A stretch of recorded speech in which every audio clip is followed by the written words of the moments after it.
Uh-huh.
So we are here. I promise you, live on the Albuquerque Journal postgame show here, and this is Geoff.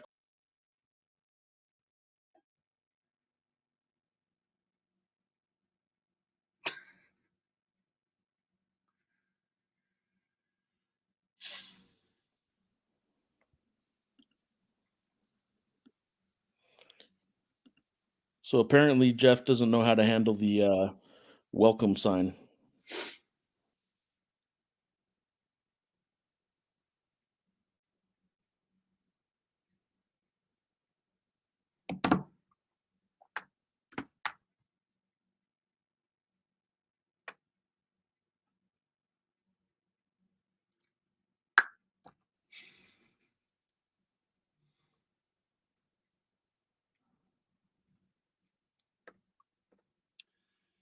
To anybody watching, I have no idea.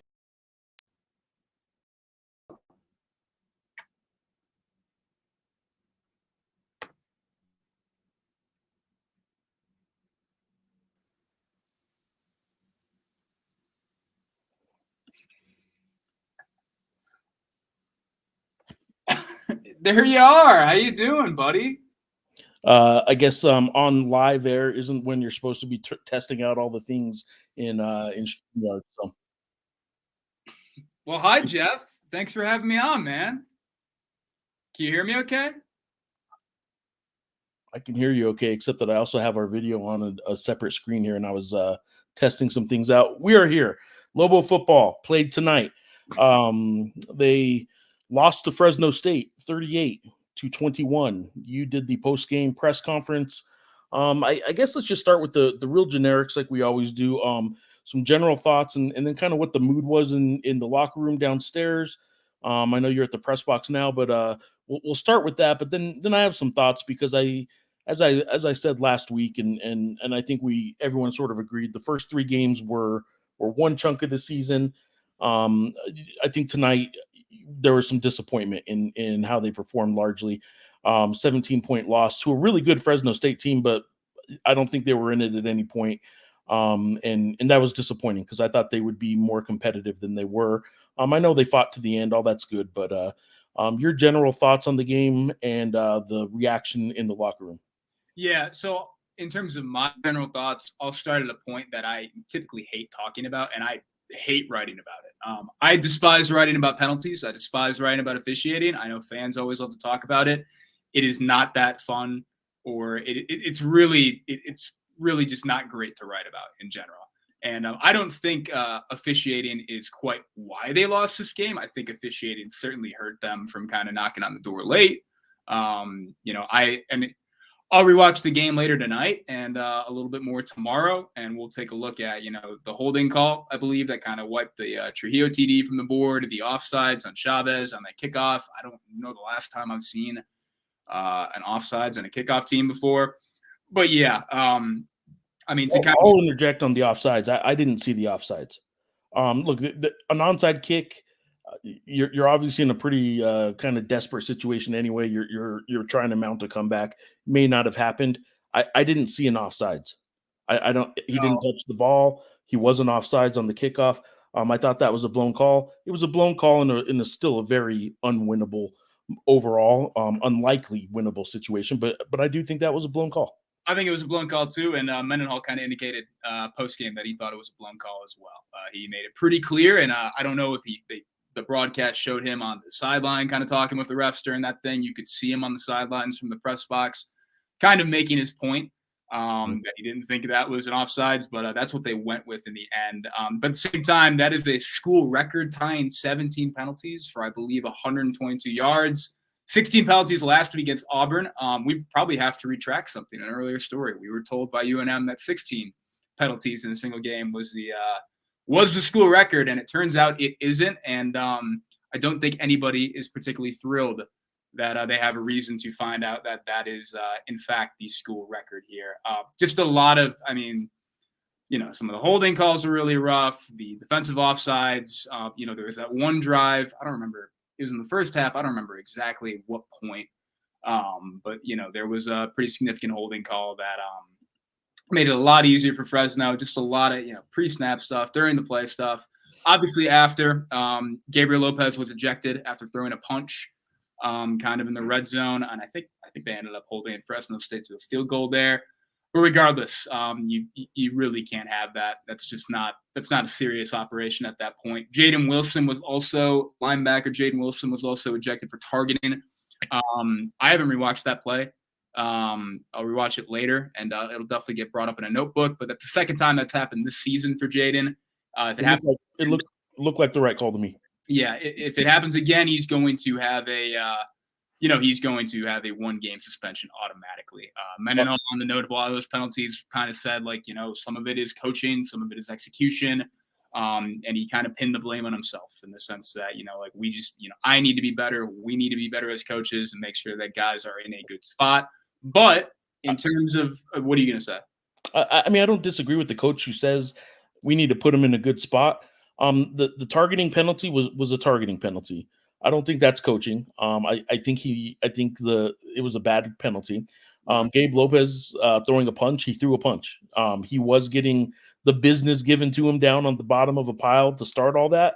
And it was the whole, it sucks when you're the second guy or the third action is what gets called. And they started it.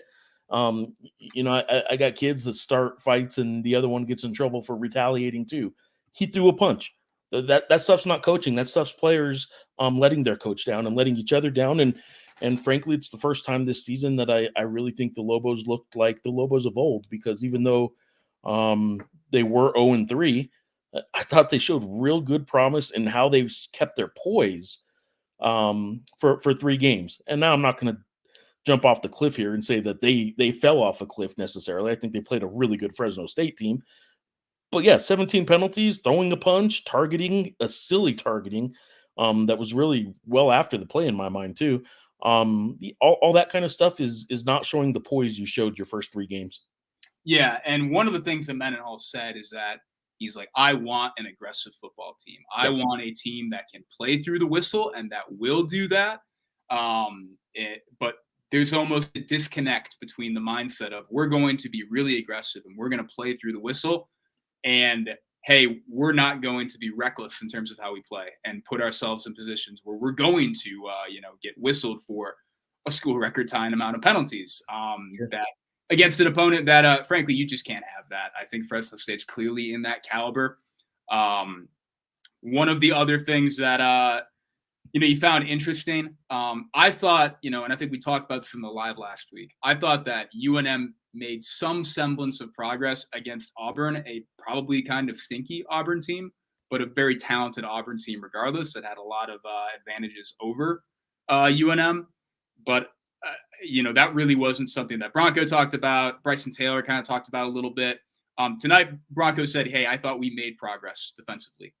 He's like, I thought we made that progress in terms of, I think UNM only held them to 93 rushing yards, which is easily the lowest total of the season. I was not aware that Malik Sherrod was unlikely to play this game as well. That was not communicated or seen in anything that I read or did before. But, UNM did a pretty all right job of keeping Elijah Gilliam in check, struggled a little bit early. But at the same time, they didn't really lose this game off of what they gave up on the ground. And they also, I made a note of this in one of the stories that I wrote heading into the weekend in terms of like the 3 keys and all that.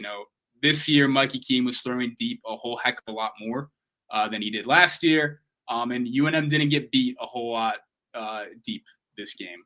It just didn't really happen. But they easily took care of business in terms of the intermediate passes and short passes and the like. So. Geoff, I will interject because I'm rambling. You should interject. I'm rambling now. No. I think everything you said is spot on. I think I was impressed again with the ability of UNM to move the ball. I was not impressed with their ability on defense to stop and get off the field on 3rd down and 4th down. And what was the third and 4th down ended up being, earlier in the game, the third down conversions was a lot more was a lot better than this for Fresno State, but they went 4 for 12 on third down conversions and 2 for 2 on fourth. So out of 14 chances to get off the field, the Lobos or Fresno State converted 6 of those, and it's just I really think several of those were in the fourth quarter too, of the stops on third down, and the game was already in hand. This is a defense that if you can't get off the field on third down, you're going to have some problems, and that's one thing they've shown in the first few games. Even when I thought they were still, being competitive and just kind of outmanned by these really good teams in Auburn and Arizona, and now Fresno State. Tonight was just sort of it started setting in a little bit that maybe this team is just not going to take that next step. It's only game 4. I get it.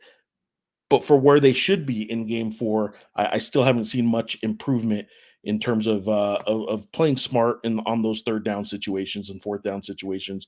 Some of the conversions that Fresno State made seemed rather obvious. It wasn't like there was a trick play, obviously went for a touchdown, and there was some gimmicky stuff, but it seemed like you knew exactly what they were going to do, and they did it. And it was the first time that I've watched the Lobo football team play this year where I was a little disheartened by what I saw. I still think the Mountain West is a league where they can win some games. I'm not going that far that they can't win some games, but tonight I just thought they'd be a lot more competitive. Yeah, and no, I thought similarly too. The first half definitely I think it threw everybody for a little bit of a loop. You weren't expecting them. I don't think it was them coming out flat in so much. You had that early, you had that Eli Sanders fumble, gave Fresno State the short field. They go up 8-0. Devin Dampier, quarterback, he threw 2 picks for the third straight game. And this is a team that you can't really do that against. You can't have 3 turnovers like that. Even though they made a little bit of a charge at the end, and there's some balls that did go against them at the same time. You can't lose a turnover battle like that and expect to be in a position to win.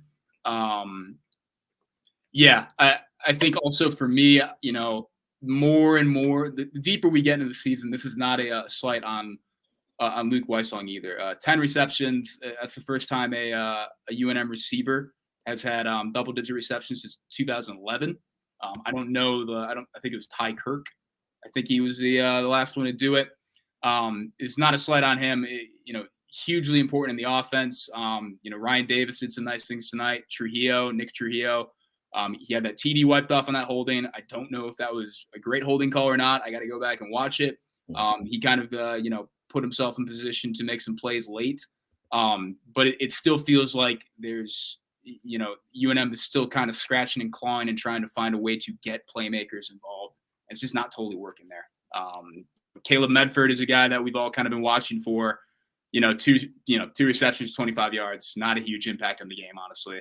Javen Jacobs caught a lot of balls, but it didn't really, for just 17 yards, honestly. It just seems like they need more in terms of that receiving aspect, or they need to set things up a little bit differently to make it work. I will say along those lines, obviously, Luke Weissong getting targeted 15 times and coming up with 10 receptions.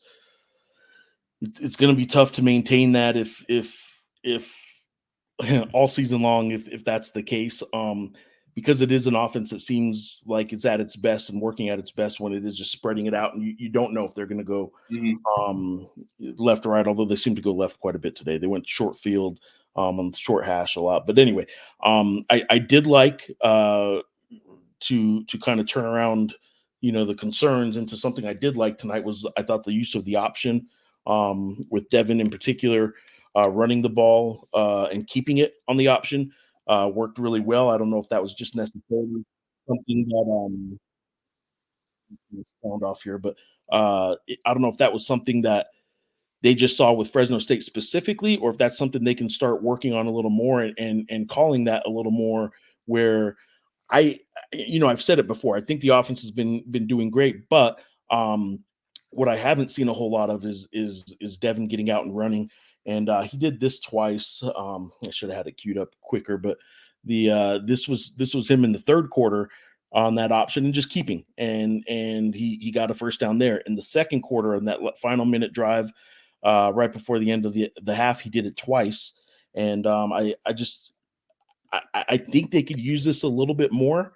But again, Devin is so good and so valuable that I just don't know if you can risk having him run this much. I don't know if that's something they can sustain. Yeah, and to be clear, that's a point that Mendenhall has made earlier in the season. I don't remember what story I would have even included it in. I think it was a Monday press conference where he did say, like, we are trying to get the most out of him, but also preserve him, Yeah. the full season, because, this is not a slight on who else that UNM has in the quarterback's room. It clearly, this is a different team without Devin Dampier. You need Devin Dampier to be successful offensively and to be successful as a team. There's a clear effort there. I think partially, kind of flipping that option stuff that, they showed a little relatively early, but at the same time, I think, there was that shift to it partially because of what Fresno State was doing defensively with Devin, in terms of kind of taking a little bit of the run away from him. So, I mean, pulling that out, definitely smart. It didn't get the job done in terms of, bringing UNM all that much closer into it. One thing I do want to note, UNM is credited with with one sack tonight. They went against Auburn and Arizona without getting a sack. To me, this was kind of a weird ruling on the sack. I understood the scoring decision. It wasn't like Randolph Kapai or Mozo Tuatelli kind of came off the edge or whatever and hit Mikey Keene. It feels like pressure is still a bit lacking after a little bit of a strong start for Montana State. They did pressure Keene tonight, but at the same time, it wasn't enough to fully stifle them. And Keene's a guy that's good under pressure. You have to bring that much more to really get him off bound, to get him, and force him into kind of off-platform throws and force him into making mistakes. Me wanting the running of Devin a little bit more. All that said, there was one time I didn't really care for when they called the Devin run, and that was on that 4th and 1 in the fourth quarter. And I didn't like this play call because I don't think it gave him much of a chance. Even one of his blockers, you'll see here as I pull up the screen here. It's Are you talking about what play are you talking about? The 4th and 1? Here we go. Yeah, the 4th and 1. Yep. This is 4th and 1, and I mean, Dampier will not get it. The Bulldogs come up. Yeah, several of your players even behind him. I don't know if they were you either put him behind some backers or get him to roll out so he might be able to make a cut or something. But if you're just going to quarterback sneak him, then just quarterback sneak him. But having him just go down the line and not really create any space and having a blocker behind him for some reason, it just looked like either it didn't quite work as they had hoped. Well, obviously it didn't work as they had hoped because they were going for a first down, but it didn't look like I can't imagine that was really what they were hoping for there. And it's I didn't like that play at all. I liked the fact that they went for it on 4th down, even though they were deep in their own end zone, because it was under 9.5 minutes when that play started, basically, and they were down 15. So I'm glad they went for it. But man, I really thought of all the play calls tonight, that was the only one I really thought was a poor one. I'll say this too: as much praise as Devin has gotten, his 2 interceptions tonight were both on him. Yeah, against Auburn. Actually, let me double back to this 4th and 1 real quick. I'm with you. I think that's the right decision in that moment. I didn't really question it, but it's not a great play call there. And Mendenhall's response to that, when we asked about it, he said, "I thought we could get a yard, and I thought we could get a yard anywhere. I wanted my team to know that I thought we could get a yard anywhere, and we didn't. That looks bad on the head coach. I own that decision, and in retrospect, anytime something doesn't work like that, how can you say it was the right decision?" Yeah, I think it was the right decision. Not a great play call. But yeah, Devin's 2 picks against Auburn. I think he had a deflected pick against Arizona as well. Am I remembering? It was like Sean Miller target. It kind of bounced off his chest and it went to like Traden Stukes or whatever. He had 2 picks at Arizona, right? One was his fault, one wasn't, I think. Yeah, no, there was. Yeah, so there was let's rehash all 6 interceptions real quick. So like the there's a Traden Stukes ball at Arizona, that kind of deflected ball. And then there was the one where he scrambled way too long, kind of near the sideline, just fired it. You shouldn't throw that pass in that situation, and he's admitted that. And then Auburn, kind of a really one hell of a play by Thompson, that DB, over Luke Weissong. And then the other one was kind of arguably a pick on Antonio Kite on a ball intended for Ryan Davis, and that just really wasn't the case tonight. These were not high percentage throws to begin with. Some were a little bit off. I gotta rewatch them. But yeah, you didn't get the impression like, man, Devin's getting unlucky again. It's like, no, it's you can't throw those picks. All right. As we spin this forward a little bit to what it may mean the rest of the season. This is only game 4. Still a lot of season left, obviously, and I guess I'll start with this. Health-wise, any injury information or anything after this game that is noteworthy? Because I guess kind of knocking on wood, I don't think they're the unhealthiest team through 4 games. I think they're okay. What do you think in terms of if we got injury news? Did I miss anything at the game? Did anybody leave? Cam Watts got banged up. Noah Vinger is banged up. He played the entire game, but he has a club on his right hand. I don't know what that is. I'd assume it's a right hand injury. Bobby Arnold, I think he got injured against Auburn. This is me not. This is a gripe I can have with to a point, how things are run with UNM. But at the same point, Bobby Arnold, I'm surmising that he got injured against Auburn. Nigel Williams had to step in and play nickel. Bobby was inactive today. Dominic Tatum, reserve safety, was also inactive. I think he got injured against Auburn as well. And that's a clear, I think. I don't know for sure. So they're thin in the secondary. It was a focus to get more guys in the secondary and get more guys that they think could play. Kind of in the spring portal window and all that. And they did that. It's kind of saving them to a certain degree with the guys that they brought in, returning from last year and also in the kind of mid-year window as well. But at the same time, they're pretty banged up there. They're banged up the linebackers as well. Tyreek Austin Cave is something I reported before, but he was inactive today as well. UNM's linebacker depth was also tested with obviously Jaden Wilson getting ejected. But up front, defensively, relatively healthy from what I can tell. Offensively, also relatively healthy with the exception of kind of like, Juwan Singletary, who's been out for the entire season to this point. So yeah, nothing new nothing new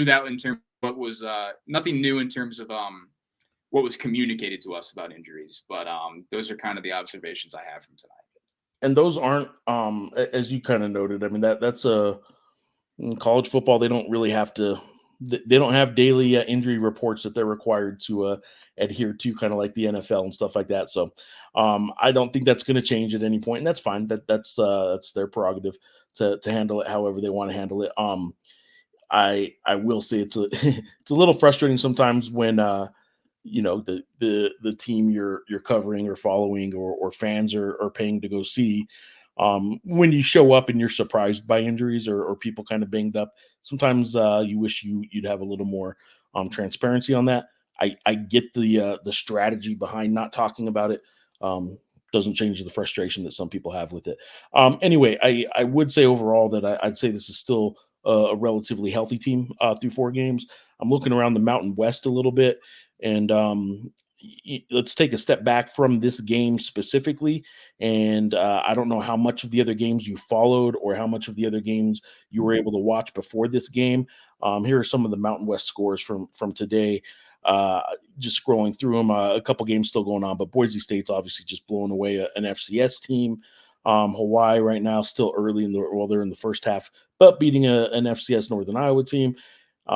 Utah State losing to Temple, kind of surprising to me because that's not a good Temple team. I'm not suggesting I thought Utah State was necessarily a great team, but I didn't see them losing to what I think is a bad Temple team. What do you think about that game? Yeah, I didn't see that happening. Utah State was a road favorite, I believe. I don't know the number off the top of my head in terms of the spread, but yeah, I wasn't able to watch a ton of it, to be honest with you, nor am I sure I wanted to watch as much of it as probably should have, but at the same time, yeah, Utah State's got a lot to clean up. What's concerning to me is that there's not a way for them to reliably get the ball to, you're probably the best player you have on the offense in Jalen Royals. Literally, like, you're thinking about who are the top 3 wide receivers in the Mountain West entering the season. You think Ricky White, UNLV. UNLV has had a little issues getting the ball to Ricky White as well. Yeah. Torrey Horton, Colorado State. Don't think he played today. And then Jalen Royals, Utah State. And Nash at San Jose State. Yes, and you were mentioning the games we were able to watch. I was able to watch all of San Jose State, Washington State, in its ridiculous glory. Very appreciative that that game kind of flared up on Friday night. Whoever missed the San Jose State Washington State game on Friday night, that was you missed a great one. That was a classic. That was a very much all-timer might be pushing it, but it was a classic Friday night, late night, last game on, Pac-12 after dark, Mountain West after dark, whatever you want to say. It was classic because it was ugly. It wasn't pretty. It was weird. One overtime, you get an interception. The other team just needs a field goal, and they throw an interception. Don't run the ball, just throw the pick. So it was beautiful in its horrendous. What I think was the best part of it was the fact that this Washington State team, who was favored by over a touchdown at home, and just a week prior was part of the Pac-2 that did not invite San Jose State to join the Pac-12. They beat San Jose State on their home field as a favorite, and their fans rushed the field. I don't think you could rush the field in that situation against the Mountain West preseason 10. Double overtime. I'm not anti-rushing the field, but I don't think you could do it in this situation. It was a little late for me to spark off anything on Twitter with you. I disagree. I think the circumstances of that game, just how wild and wacky and zany it was. I don't care if they were playing Eastern Washington. No offense to Eastern Washington. I don't care if they're playing like, I don't know, dude, like Lansing Sexton High School in Michigan. Like, if you have that weird and wild of a game on the Palouse and it's late, and I'm sure, that student section was probably well sobered up by that point. Yeah, go storm the field. I'm completely fine with that. Well, that's why you're wrong. Okay, best win of the week for the Mountain West. I mean, what was the best performance? Boise State did what's supposed to against Portland State as they're wrapping that up 56-14. Hawaii's not done yet. That would be an okay win against the Northern Iowa team. But, Utah State, disappointing. Hard to give too much credit for beating an FCS school. Nevada beat the crap out of Eastern Washington, but I don't know what to make of that. I think that isn't a great Eastern Washington team. So I might have to cut myself off. But this is a Nevada program that got the snot kicked out of them by a very good Idaho team last year. Yeah. FCS program. So I don't know. I think the fact that they performed the way that they were expected to perform, and they had that expectation and hung on to it, I think that's something there. When you haven't done what you're supposed to do, and then in this game you do what you're supposed to do. I'll tell you what, I watched almost the entirety, for some reason, of Colorado State and UTEP. So one game I didn't see a snap of. Neither of those teams are very good teams right now, and good for Colorado State for winning on their home field. They did not impress me in the slightest. Coming off a bad loss a week ago to Colorado, UTEP looked awful. It is what it is. That's the Mountain West for you. Next week, though, as we spin this forward for the Lobos, what do you expect as an 0-4 team going into a rivalry game? I mean, where's their mind at right now? I mean, was tonight a little deflating because there was sort of a mindset of we're returning home. We got the Arizona and Auburn money games out of the way. Kind of showed some things, but now we're going home and we're playing the Mountain West. I think there was a sense that maybe it'd be a little more competitive, and I'm just curious, are their minds going to be in the right place, you think, heading into a rivalry because it's a New Mexico State team that hasn't looked all that good? So to the point of it being a deflating loss, I definitely think it was. I don't think this is probably the most frustrated, feels like too heavy of a word, but because he kind of lightened up through the press conference. But this is the most terse I've seen Bronco at really any point. the first time I saw him lose it with the officials a little bit on the sideline. Yeah, and he's always made the point, to say that I think you were at this press conference for this. He's like, Yeah, and if you hear me, yeah. when Basically, if you hear me yelling, or you see me yelling, or you see me talking a lot, like then there's something wrong. Exactly, yeah. If you see him talking, ideally, if things are going great, they're shutting out a team 52-0. He's not saying a word. He's not talking to anybody. He's not speaking in the headset. It's all going according to plan. And he said he was talking a lot tonight, and a lot of that was to do with the penalties. A lot of it was to do with the execution and all that. But at the same time, he kind of, he didn't pound the table or nothing, didn't pound the podium. But he said, yeah, I thought we made improvement defensively. I thought it's weird. We'll probably unpack this in a notebook, but like, you could probably make an argument that this is the best defensive performance UNM has had. Maybe. And that's even kind of tough. But yeah, you could probably make that argument. But just some of the but at the same time, he's like, yeah, like we also feel that, we can move the ball, and that's encouraging. But it all just has to get cleaned up going forward. And that's a similar message to what you've heard in previous weeks, in previous post-game press conferences as well. And then in terms of the players, we talked to Christian Ellis and Luke Weissong tonight. Obviously both disappointed. Were they both dejected? Like, oh, it's never going to get better. No, I mean, they were pretty clear. Like, yeah, I mean, we're going to figure out a way to turn the page and, kind of lick our wounds and take the good from this game and move on to the next one. Which is a really interesting one. What was the final score on the New Mexico State game today? Another game I did not get to watch. Yeah, it's 31-11. I had it kind of split screened when they were on simultaneously, and watched the first half too. And New Mexico State just did not look good. They lost last week to this Fresno State team, 48-0. And I have their stats from that game. For this, I'm gonna start with last week against Fresno State, two like opponents, and I'll touch on a little bit of what they did tonight. But last week against Fresno State, they put up 138 total yards, 77 rushing yards, and couldn't pass the ball very well. So 61 passing yards, 11 of 29. You want to put two stat sheets next to each other. One was on the road, one was at home, so I get that. But you want to put two stat sheets next to each other. The end result was the same. They both lost, but New Mexico looked far better. And as I'm sitting here talking about, this is the first time I was a little disappointed in watching them. They still looked far better and far more competitive, and didn't look like they didn't belong on the field with Fresno State than New Mexico State did last week. A week ago, New Mexico State looked awful, and performed awful against this same Fresno State team. With that in mind, there should be some confidence in the Lobos' mind going in, but this is also a New Mexico State team that's gone to a couple bowls the last couple of years, and they beat UNM. So maybe New Mexico State sees this as their turnaround. I'm sure both schools, frankly, see this as their kind of chance to get right. Yeah, it's weird. Like, I think NMSU is 1-3, UNM is 0-4. I feel like they're. And I don't want to speak for NMSU because I am not around NMSU as much. I did the Liberty game down this year, and I do the best I can to check up in on them during the season and before the season and the like as well. At the same time, it does feel like there's a little bit more desperation on NMSU's end.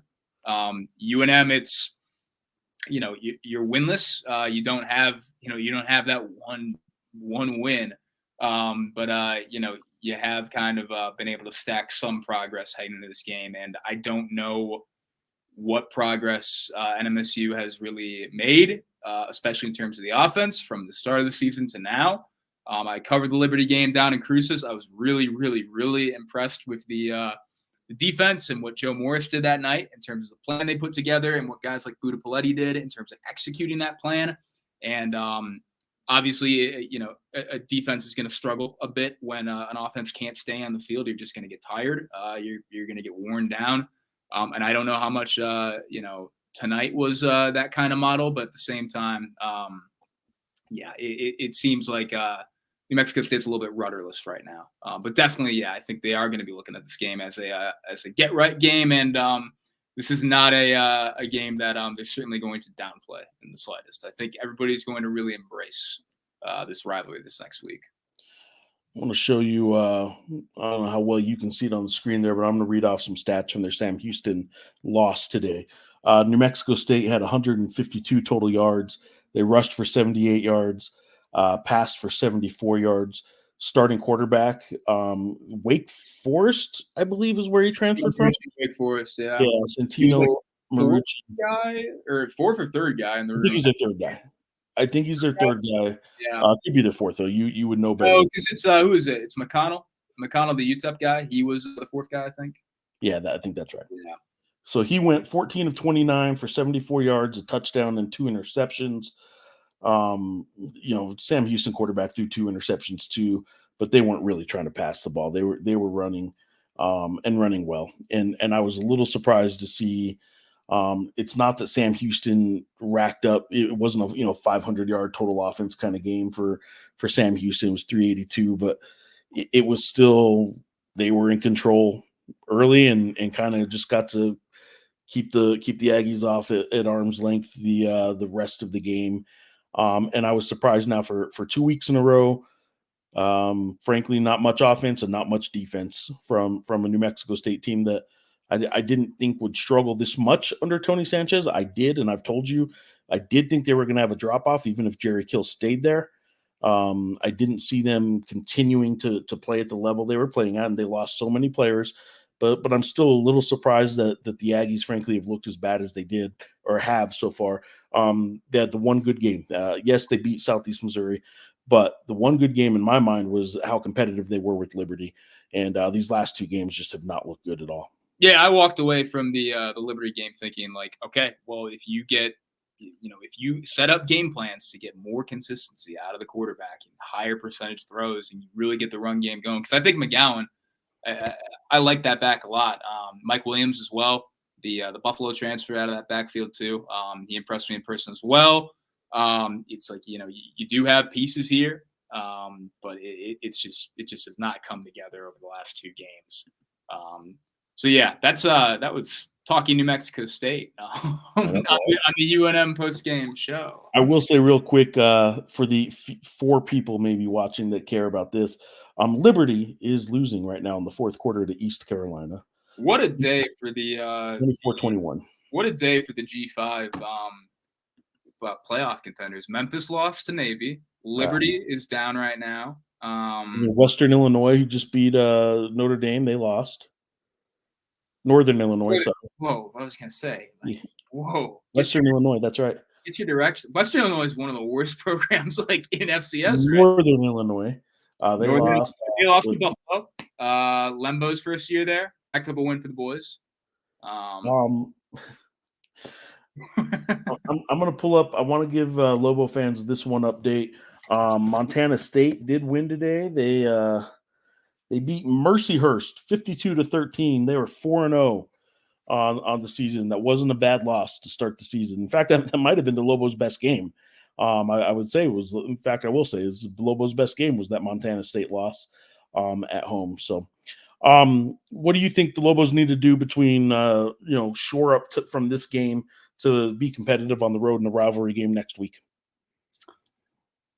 I think you just got to keep charting the direction with the defense. I think what they did tonight against the run game was pretty encouraging. I will also note, I didn't note it before, it slipped my mind. This is a Fresno State offensive line that was without starting center Mose Vavau, and he's one of the better offensive linemen in the Mountain West. I guess we got to look at the tape a little bit more before we come out and say that it made that big of an impact. And I'd be interested to hear what Tim Skepper said the post-game show in his post-game comments about that as well.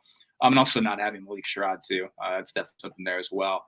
But yeah, I think the performance against the run was encouraging. I think this is a very good Fresno State team. This is I pretty comfortably say no matter what New Mexico State kind of puts together in terms of the game plan next week, I think this is a significantly better offense that they face tonight than what they will face next week in Las Cruces. But yeah, it just kind of probably. For as rough as it was at certain points, I think you just got to stay the course defensively, and you gotta. The amount of banged up guys that they have in the secondary, it definitely raises an eyebrow to how much better it can get in terms of that end than that short period.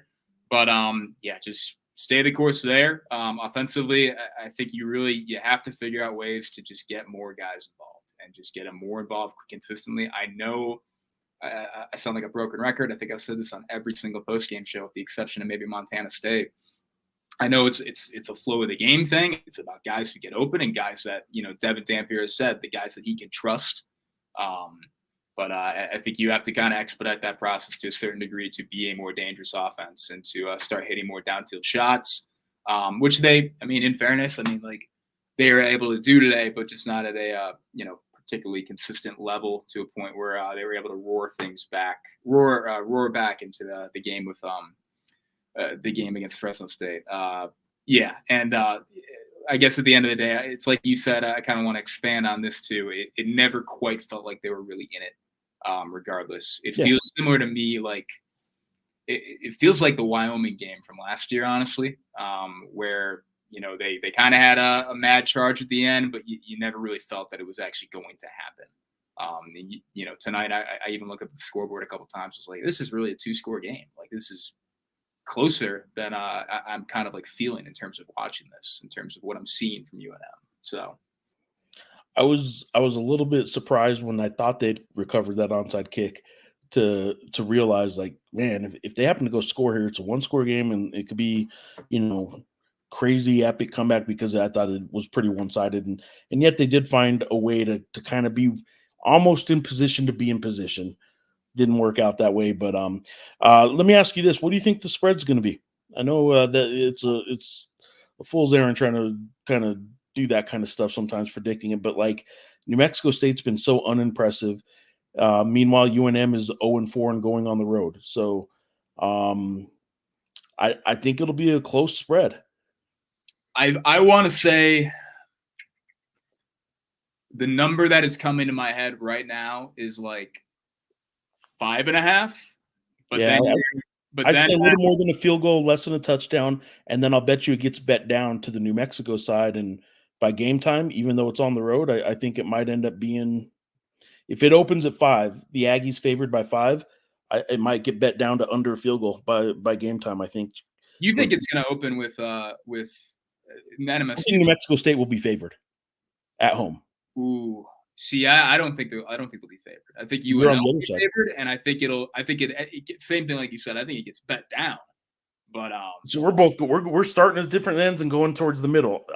I think New Mexico State's going to be, because they've been in a bowl for 2 years in a row, and initial computers are still going to have some of last year's data in it and all that kind of craziness. I'll bet you it opens as New Mexico State on their home field being favorite. And I'll bet you it gets bet down to, by game time, I do think this will be an under field goal one way or the other. Look, I covered the Quick Lane Bowl in Detroit. I covered the New Mexico Bowl last year. I've covered some pretty great New Mexico State football.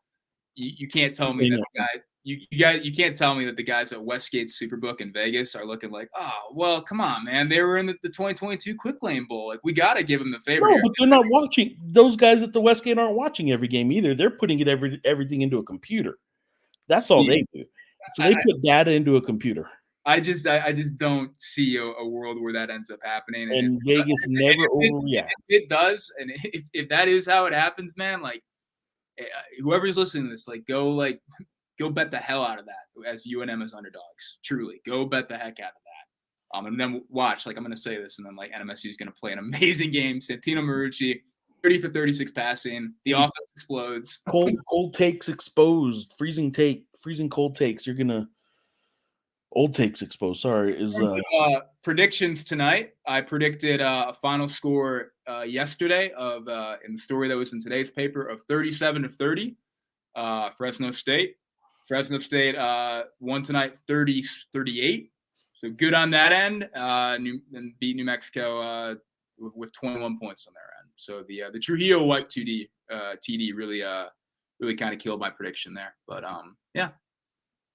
All right, I'm going to save the food stuff for Monday's press conference. We do have some food news breaking, and yet while it's breaking, it can wait too. Monday it'll be rivalry week for the Lobos, and we'll see. It'll be the first time. I'll anger some people by saying this, but it'll be the first time back in Las Cruces since a couple couple years ago when some bad things happened there. So I will post this here. I will tell you, Jimmy, I am with you, man. I don't see it, Geoff. I really don't. You're telling me an 0-4 UNM team, Vegas is going to say this 0-4 guys. This 0-4 UNM team is going on the road to a rival that's beat them how many times in a row? Just twice? Just twice, yeah, just twice. Beat them 2 times in a row and been to a bowl game 2 years in a row, and does have a win on the season. And you're telling me that Vegas is going to be like, no, this Lobo team, they're going to go on the road. I don't think they're going to make them 10-point favorites. I think they're going to give them a lean, like for sure. Realistically, I mean, we could be in pick'em territory here. I could see that. Yeah, I could see that too. Yeah, that might especially by game time, it might be there. I might amend my. I think it's going to open on New Mexico State side. I just don't buy that. By the way, a quote of the night tonight from the other 0-4 team in the Mountain West with some of the worst vibes in college football right now, Wyoming. Yeah. Jay Sawvell after a 44-17 loss to North Texas. Yeah. I've jacked it all up for our whole program right now. That is crushingly bad vibes in Laramie. Yeah, crushingly bad. Wait, he said what? I've jacked it all up for our whole program right now. Wow. And now we have to get it fixed. Big shouts to Alex Taylor and Cody Tucker and all those guys in Laramie. Might be a long season for those boys. You're covering an 0-4 team right now, and you're saying that's how bad it is in Wyoming right now. Yeah, 44-17 was the final there. And yeah, Wyoming is 0-4 and 0-2. That's 0-2 away. I'm looking at ESPN where they have the away. Yeah, 0-4 with a real offense is different than 0-4 with we can't move the ball to save our lives. Yeah. They did the TNT crew tonight though. Did talk NIL and transfer portal and all that kind of stuff, and they were sitting there basically talking about how Devin Dampier is going to get poached by some really good program, and I'm like, wow, that's. Did you do that on the Auburn broadcast too? Yeah, a little bit, but they for it to be sort of a Mountain West media partner now and a home game for UNM, I was surprised to hear it. They usually kind of have better relationships with the home team a little bit there, and they not tonight. They were basically talking about how Devin Dampier, when you're putting up numbers like this on a team that's not winning, someone's going to come get you. Wasn't there what was it? Teresa Gold came on to the Washington State, San Jose State broadcast last night. Wasn't there like a big San Jose State play that like just kind of ended it? Am I misremembering or interrupted it at the very least? I don't remember if it was. It might have. I don't know if it was a TD or what, but I thought that was kind of funny because you mentioned, I mean, like partner, but I mean, like there was a pretty clear, Pac-12, Pac-2 lean in terms of Teresa. What have you done to pull the conference out of the doldrums? Yeah, the CW was a little pro Wazoo last night. That's for sure. Pretty pro Wazoo. So yeah. All right, go wrap up whatever you're still wrapping up for online. ABQjournal.com is where you can cover or read Sean's coverage of this game and get a little bit more of the post-game reaction from the locker room. Obviously, he'll have follow-ups to the next couple of days, and then come Monday, it's on to the next one, on to Cleveland. And it's rivalry week, New Mexico State, New Mexico, and these are two first-year coaches who both could use a win next weekend in Las Cruces. I know Tony has one at least against an FCS school, but these are two programs right now that if you lose next weekend's game, you're in a really, really bad spot. I don't know if you win, you're in necessarily a great spot, but if you lose next weekend, you're in a really bad spot. Yeah, it doesn't feel like. Go ahead. You hear me? Yeah. It doesn't feel like a must win is always like overplayed, but it feels like like if you're either school, it's like you gotta get this one. It's not a must win, but you gotta get this one. But it's a can't lose. Wait.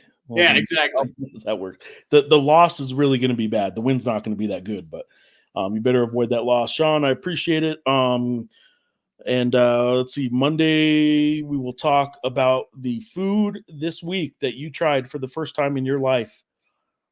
Yeah, I'll save it for then. We'll talk about food. We'll talk about. I'm certain we can definitely dive into some of the conference realignment news that trickled out today and since the last time we spoke. Talk about Bronco Mendenhall's Monday press conference as usual. And this time next week, Saturday night after the NMSU UNM game, one of those two fan bases is really going to like the fact that NCAA basketball starts practice this coming week. So basketball is just around the corner, and one of these two fan bases, that's going to be good news this week. And I know both fan bases will like it, but one of these two fan bases is going to need it probably to distract themselves after next weekend. Sean, see you later. See you Monday. That's all I got. Thank you, Geoff. Thank you all for watching.